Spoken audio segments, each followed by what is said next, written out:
Rachamim, Father of mercies, we worship you, we love you, and we adore you. Father, I thank you for this Shabbat, for this time that you've given us to gather together as Mishpacha, as family, to worship before you. Lord, I pray that as we open up your word today, that you will speak boldly into our hearts and our lives, and it will be your word heard, your voice received, that nothing in me will be involved except that which you've ordained for this purpose. Father, breathe new life into us today as we dig into the parasha. And let us leave this place changed, different than the way we came in, ready to impact the world for your kingdom. B'Shem Yeshua Meshach. In the name of Yeshua, our Messiah, we pray, and everyone says, Amen. All right, so this week we're in Parasha Vayishlach. Parasha Vayishlach is Genesis 32:4 through 36:43. We pick up with the continuation of Jacob's journey as he is now on his way from Haran back to the promised land, back to the land of Canaan, and he is journeying back to what he knows to be the inevitable encounter or re-encounter with his brother Esau, who he has rather conveniently burned the bridge with a couple of times.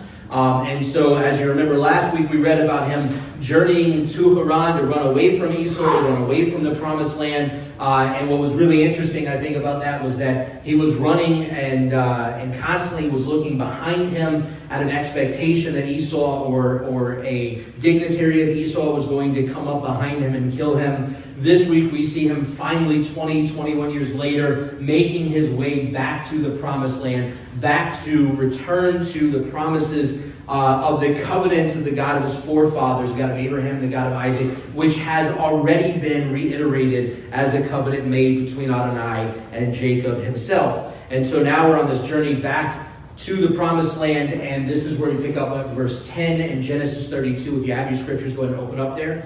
Genesis 32, beginning with verse 10. It says, Then Jacob said, O God of my father Abraham, and God of my father Isaac, Adonai has said to me, Return to your land and to your relatives, and I will do good with you. I am unworthy of all the proofs of mercy and of all the dependability that you have shown to your servant. For with only my staff I crossed over this Jordan, and now I've become two camps. Deliver me, but please, from my brother's hand, from Esau's hand, for I'm afraid of him, that he'll come and strike me, the mothers with the children. You yourself said, I will most certainly do good with you, and will make your seed like the sand of the sea, that cannot be counted because of its abundance. So if you remember last week, Jacob's journeying, and he has this encounter with God, and after he has this encounter with God, he cries out and says, Lord, if you do all of this stuff you said you're going to do for me, then I will follow you. Then I will make you my God, which is kind of the counter of Second Chronicles 7:14, right? Where God says, if you do what you're supposed to do, then I will return that blessing. Here he makes the opposite and says, if you do everything you say you're going to do, and you bring me back here to my father's land, or to the land that you promised to my father, then I will serve you. And so now he's actually on his way back. He's there in the midst of Canaan, and he's prepping himself for what he knows to be this inevitable encounter with Esau. In particular, he's prepping himself because he sends a couple of forerunners ahead of him to go meet with Esau to say, hey, your brother Jacob's coming to see you. Look, he's got all of this stuff. Like, the Lord's really blessed him. He's really sorry for burning the bridge with you. He's really sorry for hurting you and doing all the stuff that he did to you. So he's willing to come back as your servant. And I'm paraphrasing the whole thing here. But and then they come back and go, hey, Jacob, hey, great news. We met with Esau, and Esau's coming to meet you too. He's in a hurry to come meet you. Oh, yeah. Also, he's got 400 dudes with him. And Esau's going, what? Really know what to... okay. And so he splits his camp apart into two separate families, and you again see the favoritism, and he's got Leah and her kids on one side, and Rebecca and her kids on another, and what have you. And his thought is all right, well, if Esau attacks and he slaughters the family I don't really care about, then the family I do care about will stay behind and be all right. At least they can get away. Again, paraphrasing, it doesn't really word it that way, but that's just the way I read it in the modern world. But as all of this is going on, we see this whole interaction, and so he stops and he cries out to the Lord. He says, Lord, I should have listened to you in the first place. I recognize I've done this all backwards, but listen, here we are. Doesn't matter what I've done before, here we are. Last we found ourselves in the exact spot you said we would. And you know what? I really don't deserve everything you've done for me. He says, verse 11, I am unworthy of all the proofs of mercy and of all the dependability that you have shown to your servant. For with only my staff, I crossed over this Jordan, and now I've become two camps. He says, you know what, God? I really didn't deserve any of this. Even though I said, once you do everything, then I'll serve you. You shouldn't have done any of it. Yet you did, and I don't understand it. I don't get it. But you did, and here we are. And Lord, you know what? Please, just this one final time, protect me. And he reiterates the words of the Lord in verse 13. You yourself said, I will most certainly do good with you, and will make your seed like the sand of the seas that cannot be counted because of its abundance. And he reiterates the word of the Lord. See, what's interesting here with Jacob is he's worried about the past, right? In spite of everything he's already gone through, in spite of everything that he's experienced, having burned the bridge with his brother, having left his family's household, having ran from the promised land, from the promises of God to Haran, to his extended family's land, having had this whole encounter with Laban where he was stuck there for 20 years and constantly getting burned left and right, constantly getting messed over. Here he is finally recognizing where he is, what the Lord has done, yet he's still worried about the past. Here he is in the literal promises of God. The Lord said, look, I want you to go back to the land that I promised you, back to the land that I told your father I would give, to the land I told your grandfather I would give, back to the promises of God. I know you ran from it, but I want you to come back. And as he's on his way back, he's still scared to death of what's lingering in the past, of everything that he's done before, of all the people that he's hurt, of all the lives that he's destroyed, of all of the bad seeds that he's sown in relationships. And he's worried still that Esau and his 400 men are coming to kill him. He's worried that after 20 years of God doing everything he said he would do, that yet in the midst of God fulfilling the reality of his promise to Jacob, that somehow God was going to let Esau kill him anyways. And so he's worried about what has been rather than what the Lord has already promised.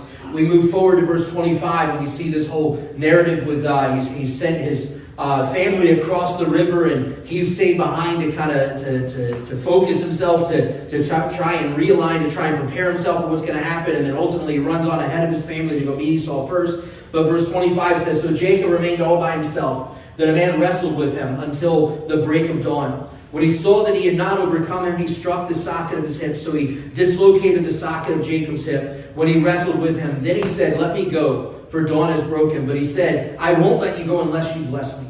Then he said to him, what is your name? Jacob, he said. Then he said, your name will no longer be Jacob, but rather Israel. For you have struggled with God and with man and have overcome. Then Jacob asked and said, please tell me your name. But he said, what's this? You're asking my name?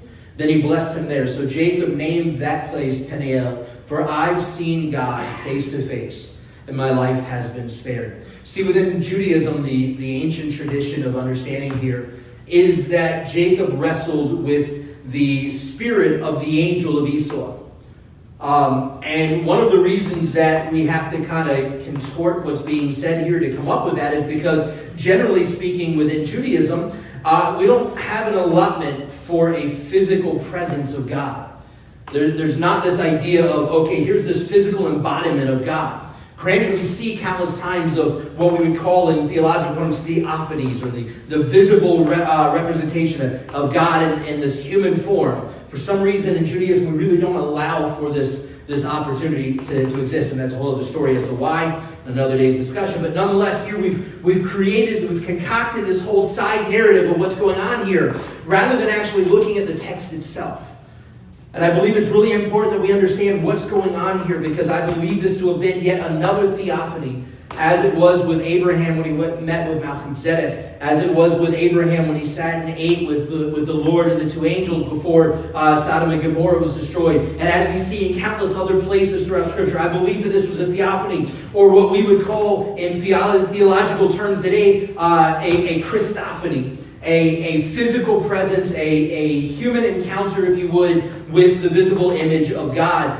Colossians 1:15 says that Yeshua is the visible image of the invisible God. Right? So we have a body, we also have a spirit and a soul, so we have visible and invisible, and God has visible and invisible, and Yeshua is the visible image of the invisible God. And what's really interesting when we look at John and other places, we recognize that Yeshua just didn't suddenly pop on the scene in Matthew 1. Right? It wasn't like God went, I knew I forgot something. There should have been this whole Messiah thing. There should have been. No.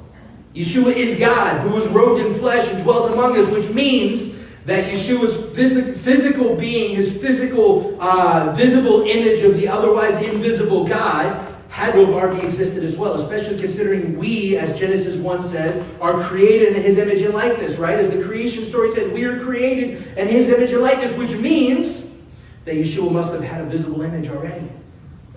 And so I believe that these, what we call theophanies theologically throughout the Tanakh, throughout the Old Testament, are actually what the church would call a Christophany, a present or a revelation of Yeshua post his resurrection. I believe that this was a Christophany, if you would, that this is Yeshua himself, the visible image of the invisible God, revealing himself pre-incarnate, before being born of a woman. This is the Lord himself revealing himself in a literal sense to Jacob. Now the question becomes, if that's it, and it says that he couldn't break free from Jacob when they were wrestling, does that mean that Jacob really could overcome God? Not in the least. It's not a chance. In the same sense that I believe wholeheartedly Isaac could have climbed off that table if he wanted to. Right? There's nothing that would have stopped him from, if he wanted to get through, get out of the binding, if he wanted to, there's no way Abraham would have tied him down if he didn't let it happen. And the same is true here. The Lord was trying to teach Jacob something. And I believe that this was an encounter with the visible image of the invisible God. And that he wrestled with him, and that the Lord was trying to reveal something to him, trying to show him something. And yet here in verse 29 he says, then he said, your name will no longer be Jacob. This is the blessing that Jacob asked for. Your name will no longer be Jacob, but rather Israel. For you have struggled with God and with men, and you have overcome. Then Jacob asked and said, please tell me your name. But he said, what is this? You are asking my name? In other words, he's saying, you don't know who I am? You don't know who I am? And Jacob immediately understood what was being said in verse 31. So Jacob named the place Peniel. For I've seen God face to face, and my life has been spared. He's had this encounter with God. Now he's had his name change, the first of 2 times in this parasha that we see the official name change from Yaakov, from Jacob to Israel to Israel. And this is the first time. But yet, just like in previous times with Jacob, he wasn't quite certain. He had this phenomenal encounter with the Lord, but he wasn't quite certain that the Lord was truly doing what he said he would do for him. So we go to chapter 35, verse 1.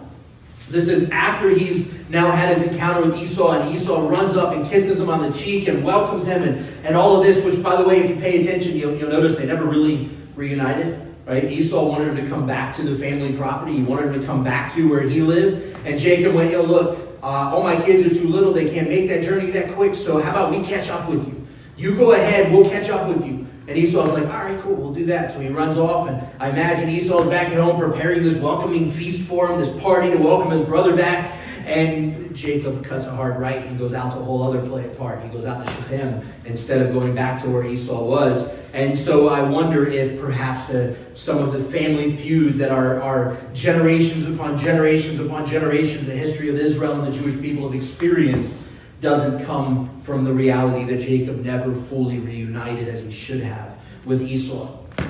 Verse 31, chapter 35, verse 1 says, then God said to Jacob, this is after he's now encountered Esau and they've separated, his life has been spared. Get up, go up to Beit El and stay there. Make an altar there to the God who appeared to you when you fled from your brother Esau. Notice he doesn't say make an offering to the God or an altar to the God who you met in when you wrestled or who you heard the voice from calling you back. He says specifically to the God who appeared to you when you fled from your brother Esau. Same God, but he's making him think about something from the very beginning. And he goes to verse 2. So Jacob said to his household and to everyone who was with him, get rid of the foreign gods that are among you. Cleanse yourselves and change your clothes. Now let's go up.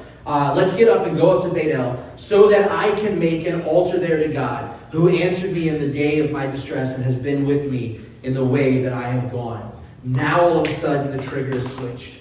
All of a sudden, Jacob is starting to have a true change of heart to who the Lord is, to who the God of his father Abraham The God of his father Isaac really is. Verse 4, so they gave Jacob all the foreign gods in their hand and the rings in their ears, and Jacob hid them under the oak tree near Shechem. Then they journeyed, and the terror of God was on the cities that were around them, so they did not pursue Jacob's sons. Notice on the journey from the promised land to Haran, we don't read a line similar to this. He does make it to Haran in safety. But on his way back to the promise of God, on his way back to meet with God at Beit El, which, by the way, is the same place we talked about last week, where he rested and laid his head upon a stone to go to sleep, used the stone as his pillow, and that we recognize to be historically the same place that the temple was built, the Mount of Olives stood, which is Mount Zion, where Abraham was prepared to offer Isaac as a sacrifice. And so they give up all of their foreign gods, they hand them all over, and at this point, Jacob has made a life decision. The God of my forefathers, the God of Abraham, the God of Isaac, is going to be my God. He's going to be the God of my family. And I'm going to put everything I have into serving him. And here, all of his family gets on board. And he just runs through his household. Every foreign God you have, get rid of it now. Go cleanse yourself and change clothes. Put on the garments of righteousness so that we can go serve the Lord Most High. Verse 9, God appeared to Jacob again after he returned from Padan Aram, and he blessed him. God said to him, your name was Jacob. No longer will your name be Jacob, but your name will be Israel. So he named him Israel. God also said to him, I am El Shaddai. I am the God Almighty, or the Almighty God. Be fruitful and multiply. A nation and an assembly of nations will come from you. From your loins will come forth kings. The land that I gave to Abraham and to Isaac, I give it to you and to your seed after you. I will give the land. So now he's reiterated this covenant that has already been given to Abraham, to Isaac, and to Jacob. He's reiterating this covenant yet again with Jacob. And this time around, he's reminded Jacob of the name change of blessing that he gave him. You're no longer a trickster. You're no longer one who tries to constantly burn bridges to gain what you want, who's trying to, pardon me for saying, but trying to screw other people over to get what you really want. You're now one who is of God. Israel means one who's wrestled with God. And I don't think it's an idea just of him literally wrestling in this dream that he had. But it's this idea of this back and forth battle that we as humanity who breathe the breath of life have in our effort to try and actually serve the Lord. There's always this back and forth as sinful, fallen people of, okay, I'm going to give God my all. Oh, look, squirrel. Oh, wait, I'm sorry. I'm going to give God my all, squirrel. And it's this constant back and forth wrestle. It's not that he wrestles with God, but he wrestles with his faith in walking with God. And the reality is you and I do the same thing all the time, day in and day out. We aren't wrestling with God himself, or even with our belief in who God is, but we're wrestling with our faith in our walk with God. We're wrestling with who we know we should be and who we have been. Who the Lord has made us and who we made ourselves. And see, here's the beauty of Jacob's name change. Is it took the second time before it really sunk in. The first time that it was spoken to him, it didn't sink in. He didn't take it to heart. It didn't really buy into him. He didn't buy into it. But the second time, it clicked. The second time, it became a part of who he is. See, this whole parasha, and really the whole narrative of Abraham, Isaac, and Jacob, in particular, the journey, the narrative of the journey of Jacob, is about identity. It's all about identity. See, Jacob had a struggle with identity. Is he going to be who he was named by his parents for being? Or is he going to be the one who God has renamed? Is he going to be the one that's a trickster that's going to try and get everything on his own power? Or is he going to be the one that will trust in God to bring about the blessings and the promises that his covenant has spoken? It's all about identity. And so as we look at this, we recognize that there were two different times that his name was changed in the parasha, or that the name change was brought up. First was when he wrestles with God, or with the angel, as we saw there, and it didn't really stick. He didn't really take it. The second was here at Beit El, when he's encountered God on his journey back. He's now had this whole thing where he's cleared his household, his family of all these foreign gods, and he's wholeheartedly given his life to the Lord. Now he's encountered with the Lord. And the Lord has now again reiterated this name change. And so it took both times for him to truly realize the reality of the identity the Lord was giving him. Because his mind was still stuck in the identity of his past. I'm going to do everything in my power to get everything I want. And the Lord's identity for him was, no, I'm going to do everything in my power to give you everything I want. Not what you want, but what I want. After the first, he was still worried about what would happen because of his past. Right? So he wrestles with the Lord and in that dream that he had. And as he's wrestling with the Lord, he's running still from the reality of what he knows, he thinks he knows is awaiting him, which is death by the hand of his brother, or any of the 400 men that are with him. He's scared to death that he's going to die. Not because he's done anything recently to earn that, but because he knows his brother's mad at him from what he did before. And so he's hung up with this idea of his identity being buried in his past and the mistakes that he's made. But after the second time, he's now realized not only the fullness of the blessing of God, because God has provided, God has grown his household, God has grown his earthly wealth, if you would. And not only that, but God has fulfilled his promise in bringing him back to the promised land. So now he's seen the fullness of the promise of God, and now he's seen the mercy of God and allowing him to live after he re-encounters his brother Esau, who he has burned and burned and burned.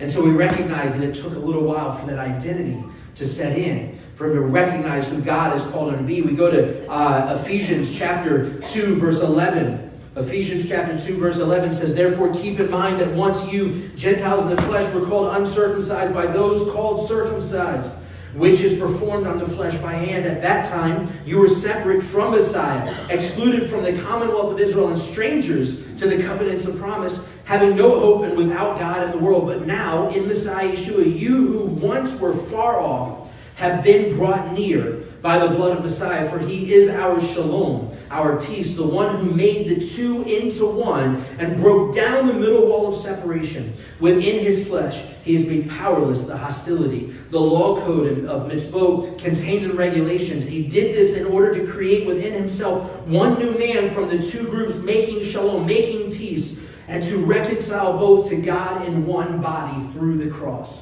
by which he put the hostility to death. And he came and proclaimed shalom to you who were far away, and shalom to those who were near. That's both the nations brought in by the blood of Messiah, and those of Israel brought in by the blood of Messiah. For through him we both have access to the Father, and by the same Ruach. So then you are no longer strangers and foreigners, but you are fellow citizens with God's people and members of God's household. You have been built on foundation made up of the emissaries and prophets, with Messiah Yeshua himself being the cornerstone. In him the whole building being fitted together is growing into a holy temple for the Lord. In him you also are being built together into God's dwelling place in the Ruach. And listen, this isn't just a message for Gentiles, for those of the nations. This is a message for Israel too, for the Jewish people. We are not simply what we used to be. We've been made new and restored in Messiah. Our identity is not in whether we were fallen by sin. Our identity is not in whether we wrote off the Messiah because we were Jewish and that's what Jews do. Our identity is not in we were Gentiles that didn't care at all about the Jewish Messiah, that served whatever pagan gods there were all over the world at that day. But instead, our identity is in who we are now, founded in the blood of Messiah.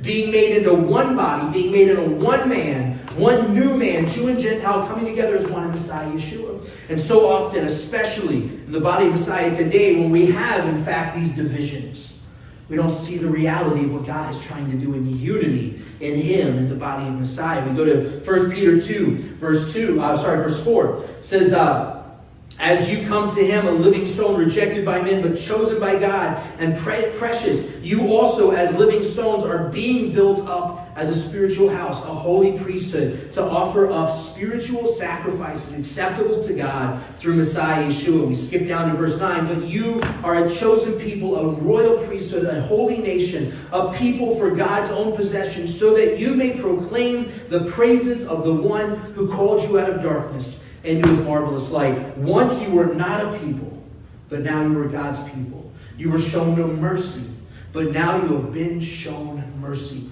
He's quoting from the prophet Hosea, who the Lord led to name his children these names: not my people, and no mercy, was shown no mercy. And yet the Lord has redeemed and restored us, just as he changed the name of Hosea's children and made them his people. And those who have been shown mercy. He has made us like Hosea's children. He's made us like Jacob. He has changed our identity. Our identity is not in the dirtbag we used to be, riled up in sin.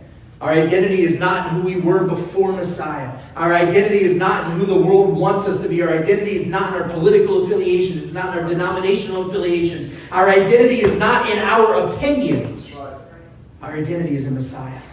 And the problem is what causes so much division, what allows so much division to exist in the body of Messiah, as it did with Jacob and Esau, with that rift never truly being healed because humans were involved, what allows so much division is that we get hung up in all the things that we think should be our identity, as opposed to coming together in the one thing that truly is, the one thing that truly should be.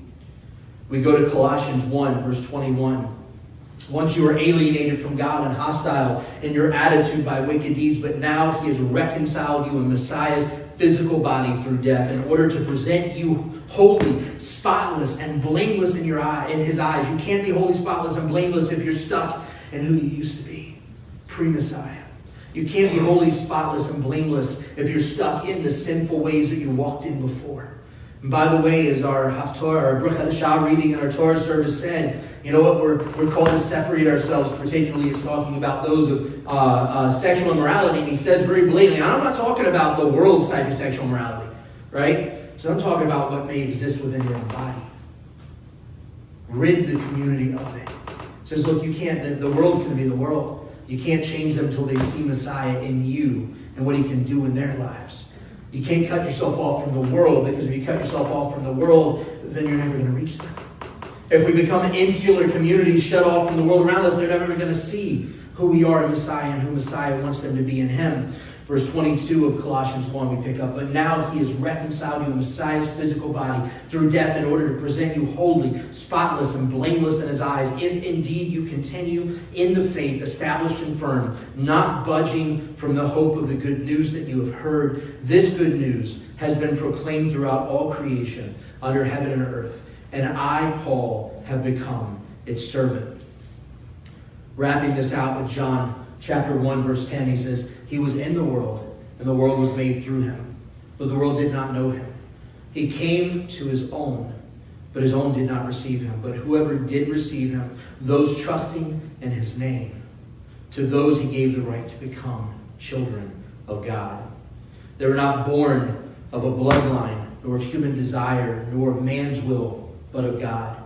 And the Word became flesh and tabernacled amongst us. We looked upon his glory, the glory of the one and only, from the Father, full of grace and truth. Messiah came to make us children of God, not children of the world, not children of sin, not children of disobedience, as we read in Paul's letters over and over again, but children of God, bought by the blood of the Lamb, made holy and righteous, made spotless and blameless for his purposes in the world around us.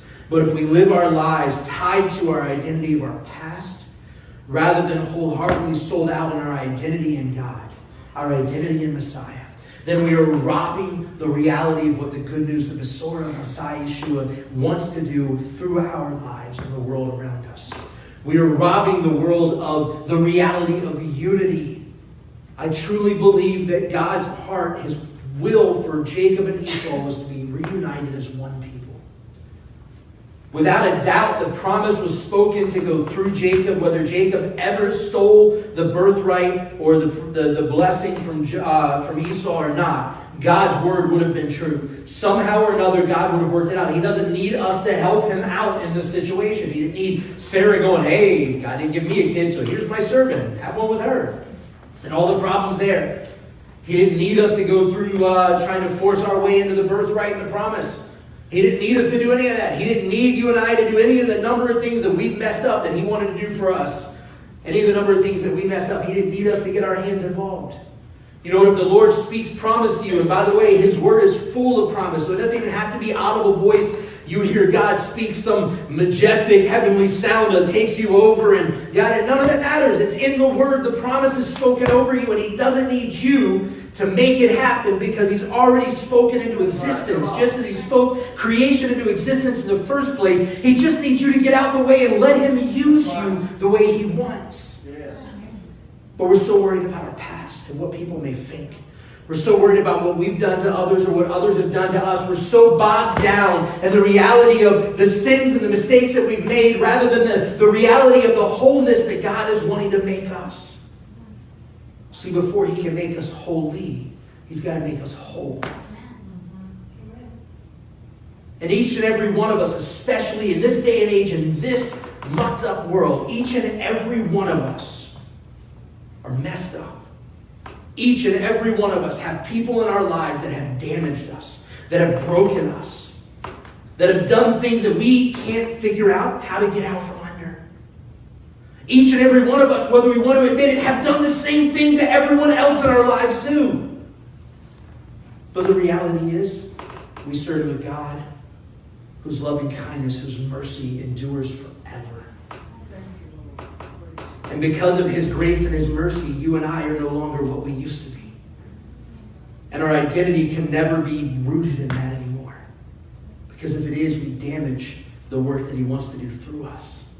And how many lives will be robbed of the blessing of the reality of Messiah because we don't walk in the fullness of the reality of who we are and our identity in him. So the question I want to ask you is, what is your identity? Is it who or what you were before Messiah, as Jacob was so riled up in his identity as a trickster? Or is it who you are in Messiah, as Jacob finally was at Bethel the second time around, when the Lord changed his name from Jacob to Israel? What is your identity? What identity are you going to live in and walk in and wholeheartedly buy into? Is it going to be all the things that you let hold you down and hold you back?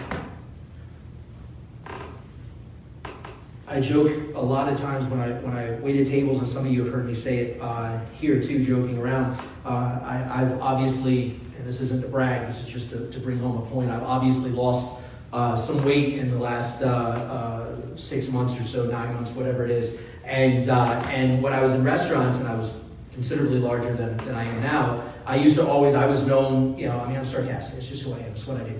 But I would walk, in restaurants, when you're walking out of the kitchen, or you're walking around the kitchen, you let people know you're behind them so they don't run you over, or, stuff doesn't get spilled, trays don't get knocked over full of food or what have you. And so I would go behind people in the kitchen and go, hey, fat Jew coming behind you, fat Jew coming through. I was a big guy, I was a fat Jew, it worked, I can make it work, I could get away with it, Joe Schmo down the street, maybe not, but I can pull it off. And sometimes you'll hear me jokingly say that here, and I'm just using it as an example. I don't actually look at myself as that, but just as an example, you'll hear me say that, and often people always like, you're not fat, Rabbi, come on. Look at you, you've lost so much, you're so much smaller, you're not fat, you can't say that anymore. And the reality is that's how we live our lives. Before Messiah, we were some awful people. I don't care who you are. Look, I know me. I know some of you had to have been at least somewhat close to as bad as I was. All right, I'm not going to give you credit to go beyond as bad as I was. Maybe you were, I don't know. I don't want to offend anybody. But the reality is we were all pretty messed up people before Messiah. Some of us after Messiah are still pretty messed up people. But the Lord wants to change that. Because our identity shouldn't be in who we were before him, but solely in who we are in him. It's not about the sins and the damage that we did before. It's not about the pain and the anguish we caused or have been the recipient of. It's about the wholeness that God is doing in our lives, the restoration, the renewal, the redemption, the work of salvation that, by the way, we love to say, oh, we're saved. I was saved on such and such a day. You know what? We're in a salvational process. Right? The scriptures make it very clear we're not saved till we make it past that judgment seat. Right? We can believe wholeheartedly, without a doubt, that if we're bought by the blood of the Lamb, we're good. No doubt about it. But it's a salvational process. It began the day we accepted the blood atonement of Messiah. It doesn't end until the day that we're in his kingdom, his eternal kingdom, for eternity. And the moment we get weak on that is the moment that we change our identity away from who we are in Messiah. And unfortunately, far too often, we let ourselves get bogged down in that. We let ourselves get bogged down in the fake identity of who we think we should be. So we put on these big shows of what we think believers want to see, what we think believers are supposed to look like. Obviously, I don't do very well at that. But we put on these big shows of what believers are supposed to look like. while at the same time we're really just pretty messed up still. And the only way we can change how messed up we are is when we recognize that the Lord wants to change our identity. He wants us to be whole, to be new, to be redeemed and restored in Him. He wants us to recognize our identity as children of God, not children of this world. And I want to encourage you this morning, if you're battling with something, if you're battling with something from your past, you're battling with something that someone's done to you or you've done to them, whatever it may be, if it's something that is truly damaging the image and likeness that you are recreated in through the blood of Messiah, today is the day to lay that at His feet. Today is the day to walk away from that, to fall on our faces and recognize that we are a new creation. We are part of a new man made new in Him. And He wants you to understand that your identity, your true identity, is in Him. Not in the world, not in the people that have hurt you, not in the people that have broken you, not in the people that you have broken. But your identity is in Him. I think the moment we recognize that, and as the body of Messiah, especially within the Messianic Jewish movement's context in the body of Messiah, the moment we recognize that our identity is the most important reality, not our Jewish identity or identity as Gentiles aligned with Judaism or the Jewish people, but that our identity is in Messiah first. Everything else is subsequent. Our identity is in Messiah first. As soon as we recognize that, I truly believe that the world will change, that the Jewish world will recognize the truth of Yeshua's Messiah. I know it's hard to believe, but if our identity is in the Jewish Messiah, it only makes common sense that our identity looks a little more Jewish. Just throwing that out there. So I want to encourage you this morning, or this afternoon, whatever it is at this point. Don't let today be just another day that you let your past have a grip on your life. Don't let today be just another day that you don't find healing in the Lord. Don't let today be another day that your identity is marred because you're so worried about who you used to be and not who Messiah has made you new. Ab Rachamim, Father of mercies, we worship you, we love you, and we adore you. Lord, we thank you that your word rings true through and through no matter what. Father, I thank you that you are a loving and gracious God. Father, I thank you that you desire nothing more than to heal and restore our lives. That you desire nothing more than to restore the image and likeness in which we were originally created in our lives and our hearts. Not for our sake, but for yours. For your kingdom to be known and proclaimed in this world. Use us, Lord, as whole people, renewed and restored, for the good of your kingdom and the glory of your name before all men. In the name of Yeshua Messiah we pray, and everyone says, Amen.